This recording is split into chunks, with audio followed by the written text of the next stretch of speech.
of here, you stinking mutt! Go rifle through someone else's trash! Go!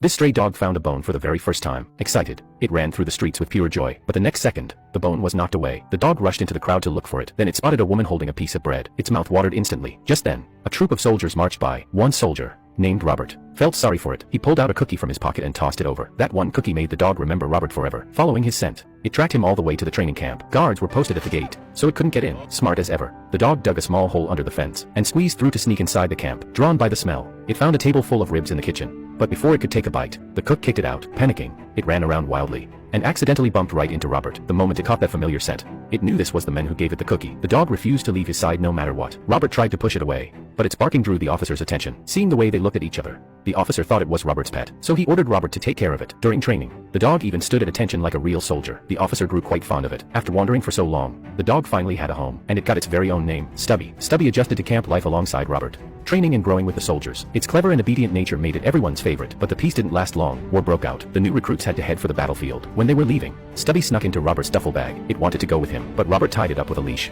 and left it with the army cook. Watching Robert walk away, Stubby broke free from the rope and followed his scent all the way to the station. The train carrying Robert had already started moving. Stubby ran along the tracks with all its strength, leapt forward, and grabbed onto the back of the train. Then it hid in a cargo box and boarded the ship with the soldiers. It sneaked into the soldiers' cabin and used its nose to find Robert again, to avoid getting caught. Robert stuffed it into his backpack, hoping to smuggle it away, but just a few steps later, he ran right into the colonel. At that moment, Stubby mimicked Robert's dance and gave the colonel a salute. The officer, who was about to scold them, saluted back respectfully and even gave Stubby an official number, making Stubby an official member of the army. When they finally stepped onto the smoke-filled battlefield, they realized war was far scarier than they imagined. Through hunger and cold, they finally saw the dawn. But suddenly, the enemy launched an attack. As the smoke cleared, Stubby seemed to sense something and dashed out without hesitation.